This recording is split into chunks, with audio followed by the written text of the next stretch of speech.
Subscribers, come out and play.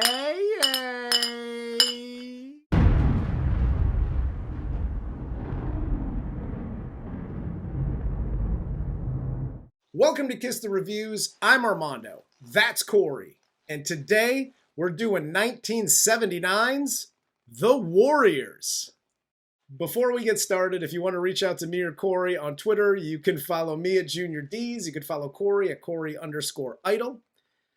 And you can follow the show at Kiss the Reviews on Twitter, TikTok, and Instagram. And let's get into the cast of 1979's The Warriors. This movie stars Michael Beck as Swan, James Remar as Ajax, Dorsey Wright as Cleon, and David Patrick Kelly as Luther.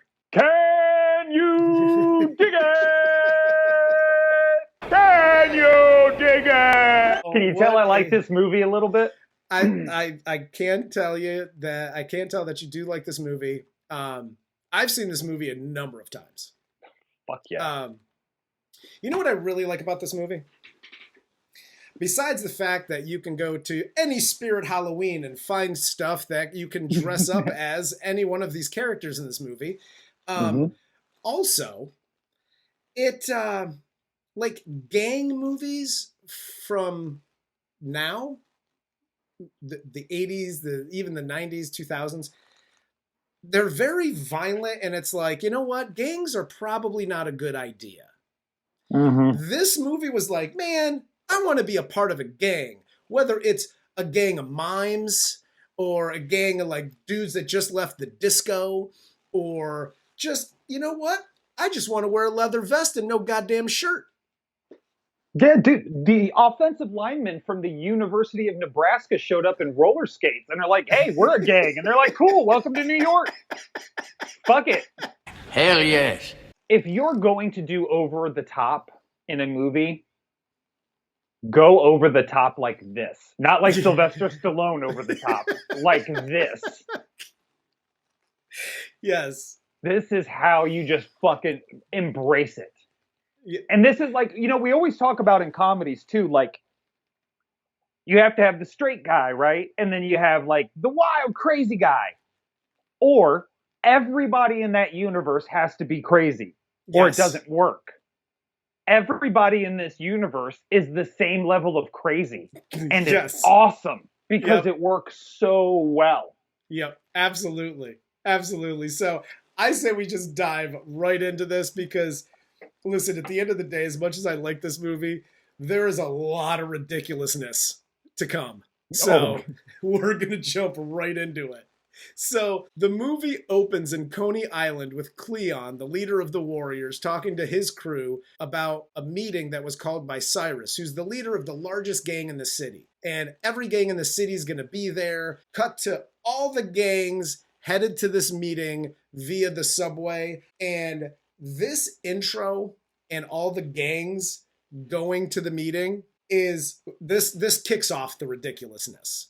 Oh, yeah, because you get to see all the gangs going, and you get interlaid with these jump cuts of, like, the gang members talking, and, like, you're going to tag everything from here to the fucking wherever we're going to the meeting so they know the Warriors were there. And they're tagged. Like, I'm like, oh, yeah, fuck yeah, like, Warriors, right? And, like, some cool, like, Indian feathers or some shit that's going to be dope from this time. And it's like, no, we're just going to write a big fucking W. Listen, I was going to say, it's not even like a nowadays kind of thing where tagging is like this big elaborate thing. Yeah. On the subway cars, the tagging on there is very elaborate. You're just tagging a W. What kind of bullshit are we doing here? And also, I'm going to call bullshit on this. Everybody's taking the subway to this thing, right? They're all paying the toll. Ain't nobody paying tolls. You're in a gang. You're jumping turnstiles. What are you doing? There was literally a shot where the whole gang, there's like 15 of these bitches coming through, and one guy's got the handful of tokens, and he's like, all right, Steve, you're in. Bill, you're in. And they're all getting through the turnstile. I'm like, come on. Are these gangs in New York? Listen, I haven't been to all the boroughs, but there's a couple things I've never seen. One, a mime gang, and 2, a gang paying the tolls to get onto the subway. Well, I'll have you know that gang is the only gang that actually exists in real life, and they're called the Boy Scouts of America, fella. So you're welcome. They pay their tolls. They have Metro cards and everything. You were right. Was there, am I mistaken, was there a Civil War reenactor? I swear to God, I saw somebody dressed as like a Civil War reenactor.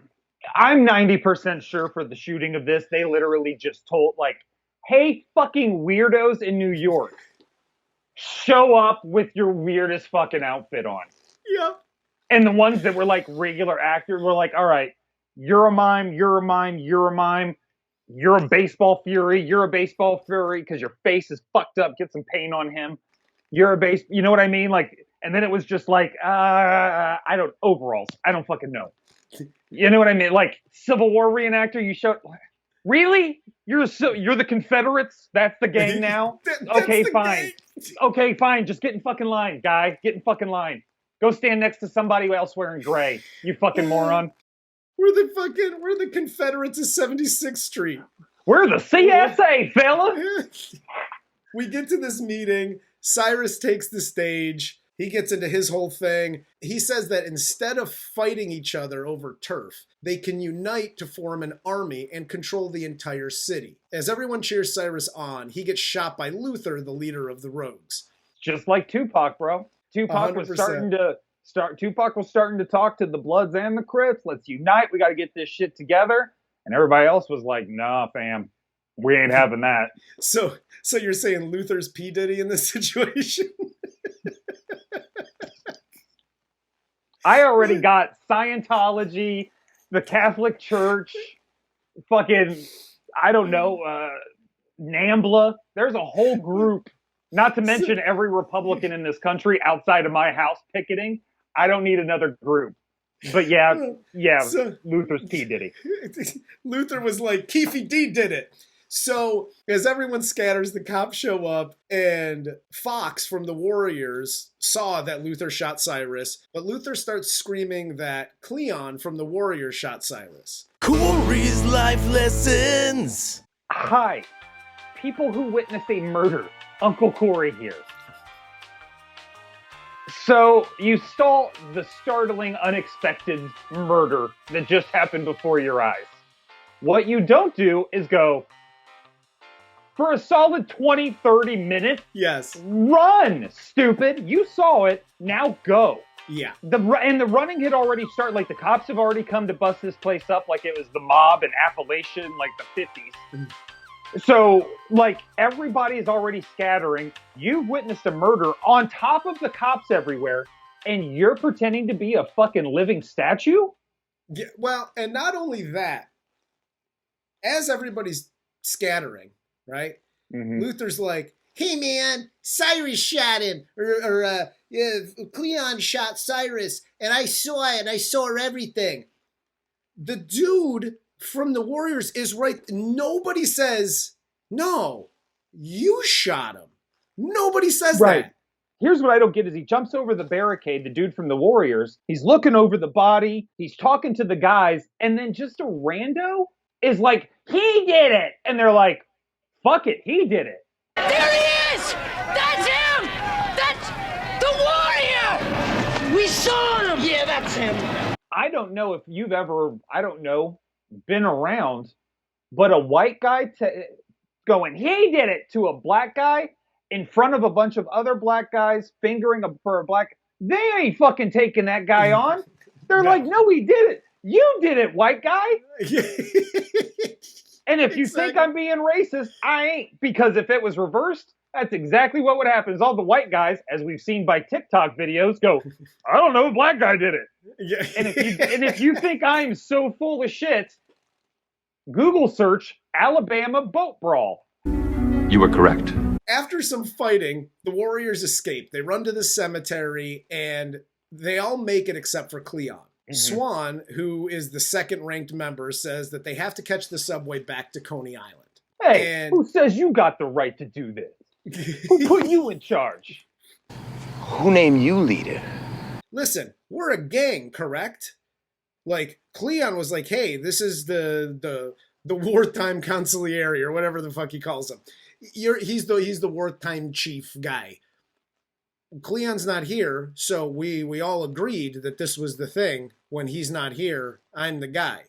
Shut your fucking mouth, listen, and let's get the fuck out of here before we all get shot. We good? Yeah, like this is not the time where we have a leadership argument. This is a time where we run. Yeah, we get the fuck out of Dodge. Yeah, we're running because we don't even know, like, overall the situation. All we know is the cops showed up and homeboy got shot, and we're getting the fuck out of town. Yep. That's it. We got to get back to Coney Island, and we don't know if the truce is on. Nah, let's sit here and argue about leadership and beat the fuck out of each other because nobody else is going to try and do that all the way home. You were right.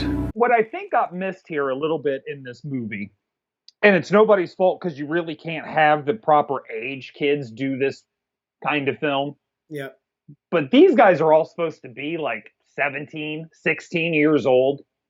So some of their decision making throughout there makes more sense if they're teenage boys.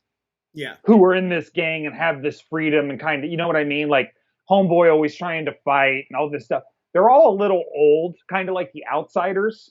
Yeah. And doing the movie, they're all a little older for the part. So some of that kind of teenage angst and stupidity is lost watching the actors. Yeah. If that makes sense. No, it does make sense. But meanwhile, the Rift's new leader, Masai, tells the Rifts that he wants the Warriors alive if possible, and the Rifts tell a radio DJ, and she puts the word out on her radio show. Hey, Warriors, we got some hip cats coming to fuck you up. Here's a song for you by Tupac Shakur called Hit 'Em Up. For all you boppers out there in the big city, all you street people with an ear for the action, I've been asked to relay a request from the Gramercy Riffs. This radio bit throughout the evening, like the narrator, if you will, made me laugh. And the other thing too, man, and I know it was 79 and I know it was the times, and I'm sure, you know, obviously from the 90s, there's verbiage that's used and words that are used that you're like, ugh, that's so very 90s. But my God, the 70s, like everybody throughout this movie is like, man, I ain't talking to that fucking jive ass turkey. But like, hey, boppers. Hey, I don't want to get bopped, man. If we're gonna go over there, we're gonna get bopped. Get the bop out of here. This fucking guy. What is this, the Newsies? Fuck off, Christian Bale. Go sing me a song. You're going to get bopped. The Warriors, they make it to the train, to the subway. They realize the truce is off because they first get chased by the skinhead gang. Mm-hmm. Then they make a run for the train. They barely make it there. They see some fire, so they have to get off the train at the next station. Corey's Life Lessons. Hi, skinheads. Uncle Corey here. You see this skinhead gang? They're inclusive. Everybody, just shave your head. Shave your head and be willing to fuck some people up when you get off the school bus. Other than that, it doesn't matter. You're a skinhead. Yeah. So be like that. Be a nice skinhead. Yeah, all-inclusive skinhead. Be a progressive skinhead. Yes. Be the AOC of skinheads. Somebody take that leap. We're going to recycle, and we're going to have every race represented in our skinhead movement. Dianne Feinstein would have wanted that. Yes, absolutely. They have to get off at the next station, and they have to go through the Bronx, which is the Orphans territory. And the Orphans didn't go to the gathering because they didn't know. Nobody told them. What do you mean? I ain't hear nothing about no gathering. How could this be a big meeting if the Orphans wasn't there? Dude, this by far is the worst gang. This is a worse gang than the Mimes. Dude, my favorite part is when they show up, because so they have this big like parlay where the Warriors are trying, and this is what you do, because the guys that aren't really gangsters are the scariest guys of all, because they're going to try and act tough and do stupid shit they shouldn't do. Yeah. And the Warriors are just trying to get home with as much blood loss as possible, or as little blood loss as possible here. Yeah. So they're going through the motions and they're letting them like talking them up, like, oh yeah, you guys are badass. We've heard of the Orphans. Right on. You know what I mean? Yep. And it's working. And then fucking, I don't know, this fucking piece of shit walks down the stairs and is like, hey, give me your leather jacket. Now take off your colors. No fucking chance. Ain't nobody giving up their colors if you're a part of a gang. Yeah. You are gonna, it's like snatching a chain. You are gonna have to fuck that dude up. You're gonna take their chain.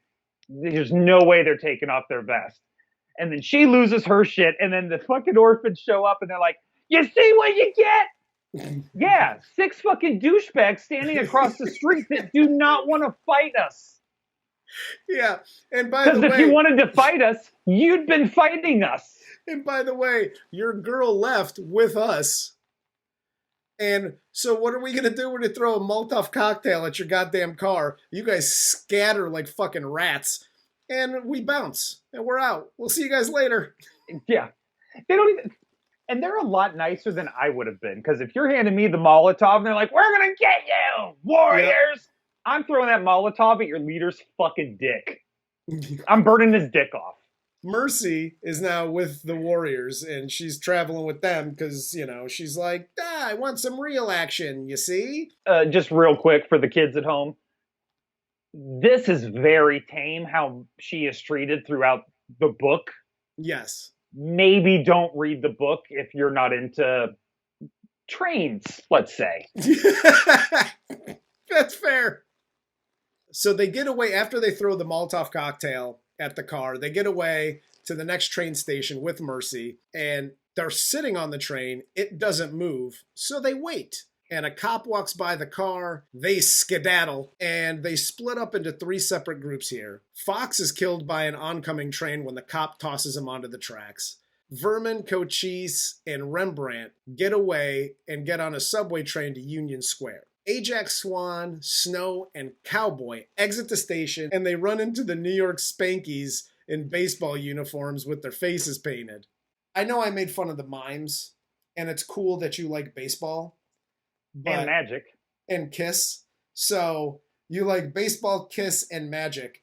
But you don't have to combine all those things to be a gang. You could just like those 3 things. But it's fun. I mean, it is fun. But also, here's the other thing. And this is what bothered me throughout this movie, okay?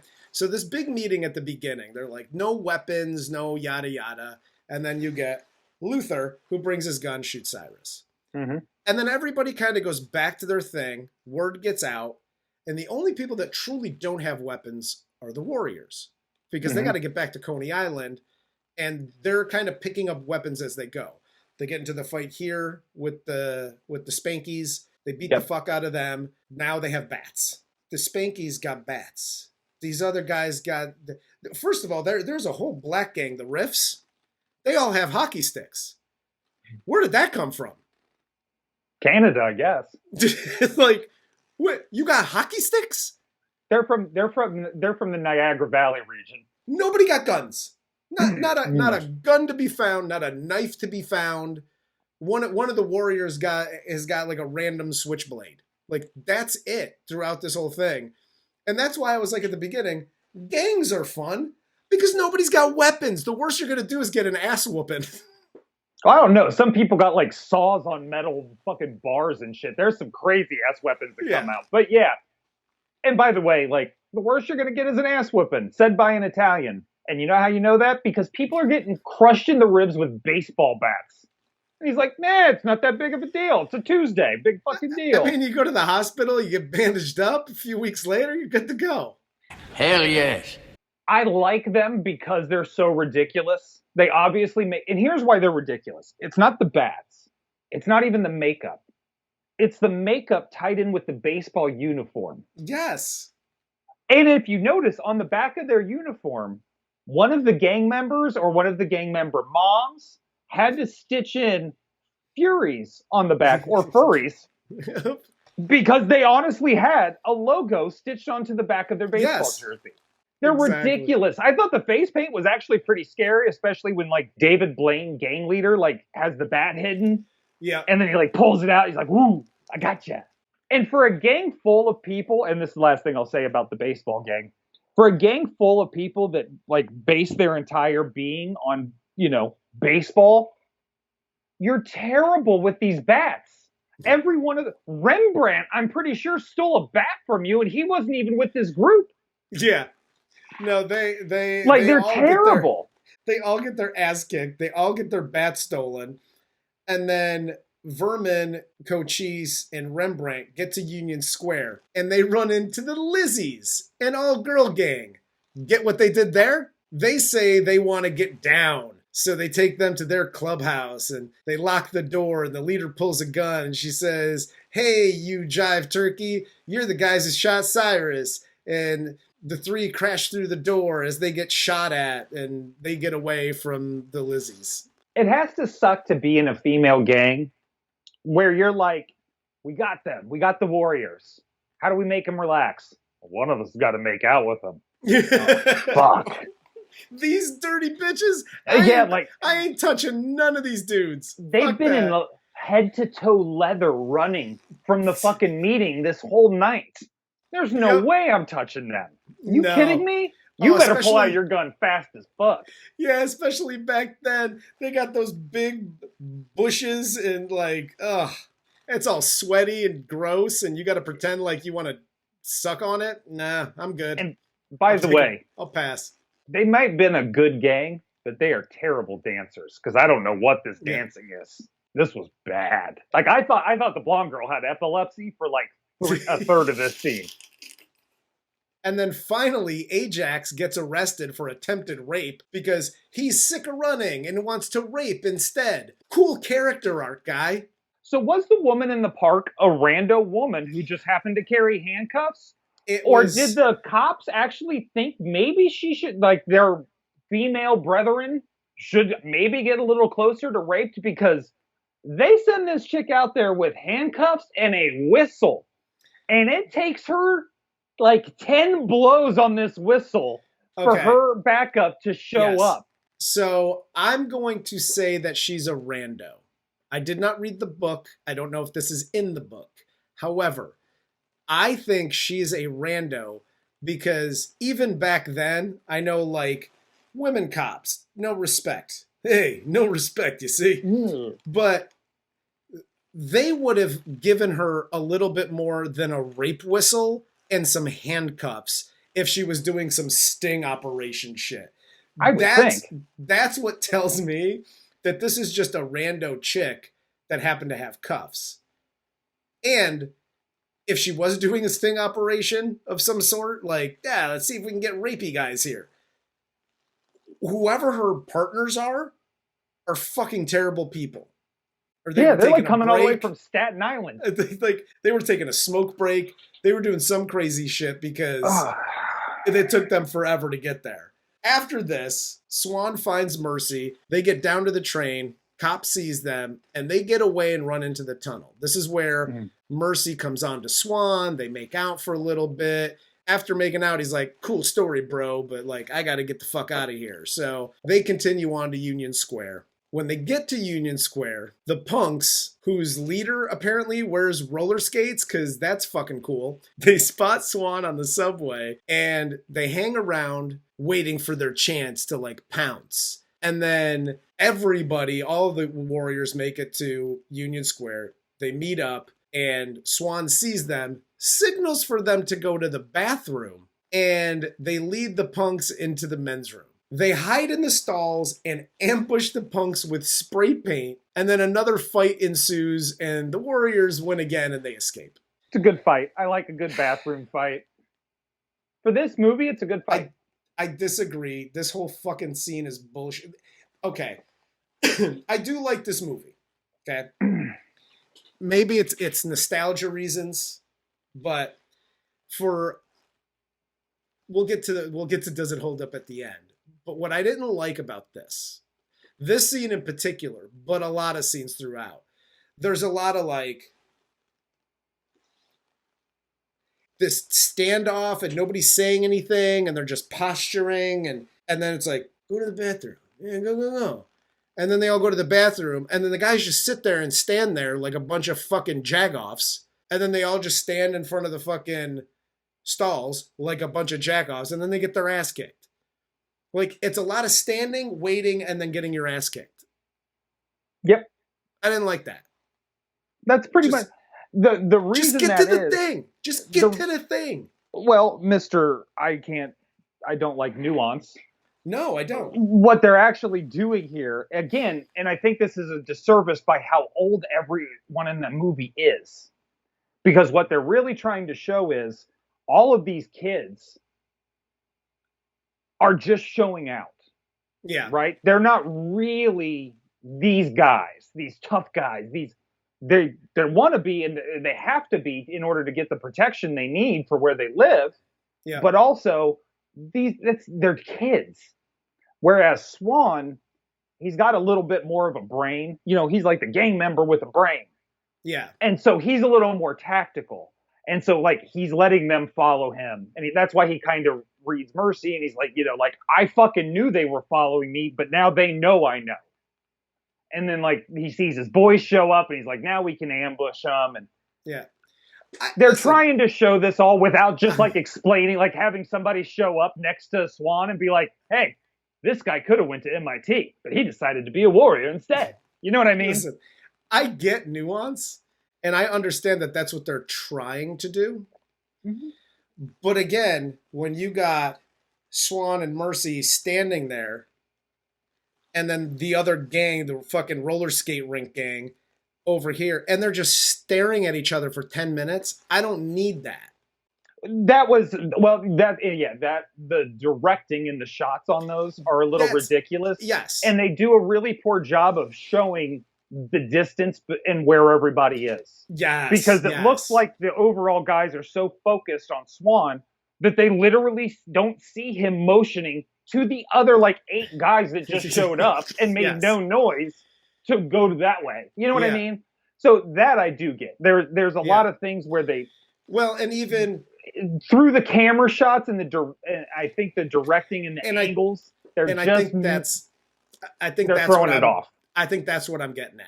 I think you explained what I was thinking. Everybody seems like they're right on top of each other and are just blinded by anything else happening. Yeah, because it happens again in the next scene, because they finally get to Coney Island. The sun is coming up. We see that the rogues are following them in the hearse. And then the warriors hide under the dock. And it's like, they obviously see you. You obviously see them. Like, and again, the camera angles, the shots, it almost just seems like everybody's just sitting there staring at each other for an awkward amount of time. And this is where we get the scene we've been waiting for. Warriors, come out to play! And we get to the final scene where the rogues and the warriors face off on the beach. Swan asks Luther why he killed Cyrus. Luther replies, no reason. I just like doing things like that, guy.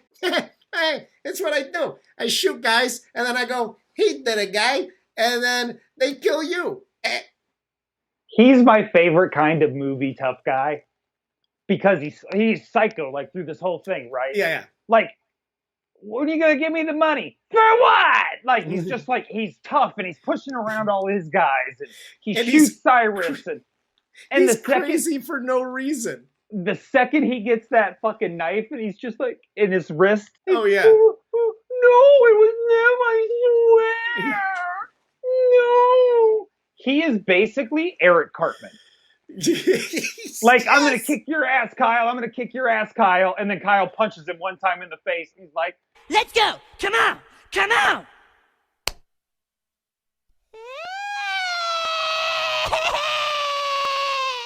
Those are my favorite guys in these movies. Absolutely. So we get that standoff because he pulls the gun. He gets the blade in his wrist. He cries like a bitch. Then the Riffs show up. They overhear everything. They let the warriors go. And then apparently they molest Luther and the rogues because Luther's on the ground and they all just kind of descend on top of him. And I'm assuming there's D's and M's and there's a lot of shit going on there. And there's a lot of hockey sticks. There's a lot of hockey sticks shoved in places. And the DJ ends the movie like, sorry, warriors. That's our bad. You jive turkeys. Here's a long distance shout out. That's the best part about being the biggest gang in town is you can just be like, we fucked up. Our bad. Nothing you can do about it, but our bad. Are we straight? We're straight, right?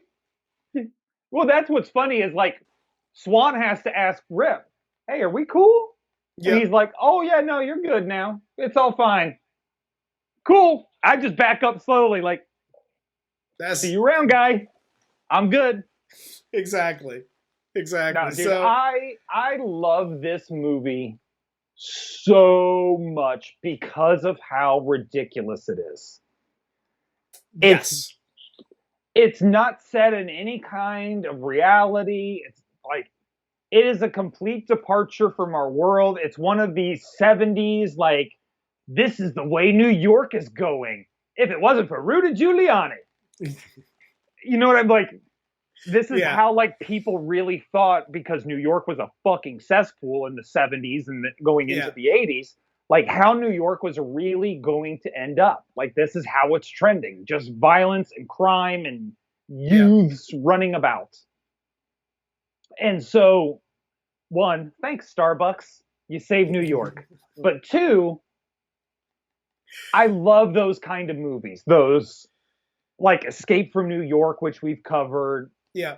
You know, like these, what people thought New York was going to turn into when New York was at its most disgusting. Like Taxi Driver. Taxi Driver is fucking amazing because New York is such a great backdrop to what Travis Bickle becomes in that story. Yeah. And that's kind of what they're trying to do here.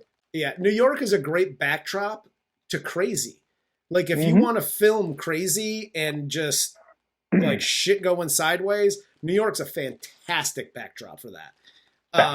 I don't love this movie. I do like this movie because it makes me laugh and it's ridiculous. And I like it for all the right reasons.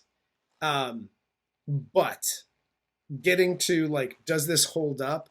The only reason I say no is because if anybody, I would say younger than us, were to watch this movie, fresh, they didn't know anything about it, book nothing, and you just put this film on and let them sit through it, by the end, I don't even think it would take to the end, but I think by the end they'd be like, what, dude, what the fuck is this? Like, that's why I say it doesn't hold up. But I still like it. There's several reasons by today's standards it doesn't hold up. One, if this came out today, there would be so many different things saying how it glorifies children in gangs and gang violence. And you know what I mean? Like, that's why, like you had mentioned, like gang movies today are tragic. Yeah. They're terrible. Brutal. They're sad. Yeah. They're disgusting, right? Like nobody's happy. Nobody's living a life of luxury. Nobody's the king of New York. Like Christopher Walken looked awesome in King of New York, right? Yeah. Like this is kind of what, like that style where it's like these kids, they don't show them desperate and like, oh, we're hungry. And they show the orphans look like that because nobody respects the orphans. Yeah. People respect the warriors because they're in their gang, right? Yeah. Like they have control of Coney Island. And once they make it there, not even the Riffs can touch them. They're fucking safe.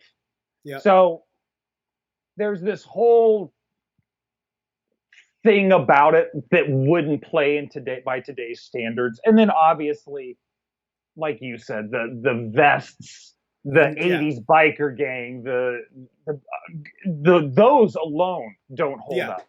Let alone the baseball furies and the fucking mimes and the overall guys and roller skates and none of that shit would play by the movie Colors and the way the gang members dress in Colors barely holds up by today's standards. Exactly. So yes, does this stand the test of time? No fucking way. Is it an absolutely iconic movie? 100%. Fucking A it is. Yeah, absolutely. Fucking A it is. Absolutely. And if I saw this in 79, I saw it a bit later, but if I saw this in 79, I would have been like, dude, I want to be a part of a gang. that like Fuck yeah, like does really cool shit, like paints their faces and shit. can you dig it? But again, for me, it's a fun movie. So Oh yeah, and look, dude, if you I'm tell good with anybody, Warriors come out to play, dude, this you was know spoofed. what that is. This was spoofed so many times. Hell, the regular show spoofed this. Mordecai, put your phone away. Mordecai, put your phone away. You know, in a cartoon. My son had no idea until he saw me watching this movie and saw that part, and he was like, oh my God, is that where the regular show got that from? And I was like, yeah. He's like, I had no idea until this day that that's where they stole that from. I'm 90% sure the bathroom fight from At World's End, Edgar Wright's movie with Simon Pegg and them, I'm pretty sure the bathroom fight in that is choreographed like to this. It's really fucking close. Like they added some stuff into it, obviously. Yeah. Like, because I know Nick Frost drops an elbow on somebody and bursts them and shit, but by and large, it's the same thing.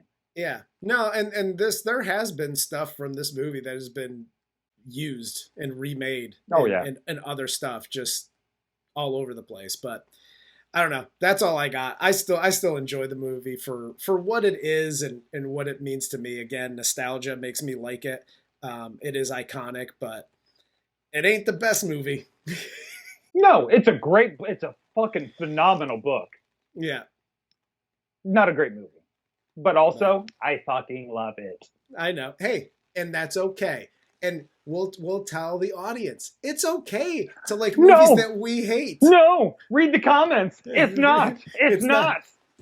We're dumb idiot heads. Well, on that note, we'll end it there. So if you don't like this movie, don't call us dumb idiot heads. Corey doesn't like it. He doesn't like responding to those comments. War Chief does not like that. For Corey, I'm Armando. This is Kiss the Reviews, and this was 1979's The Warriors.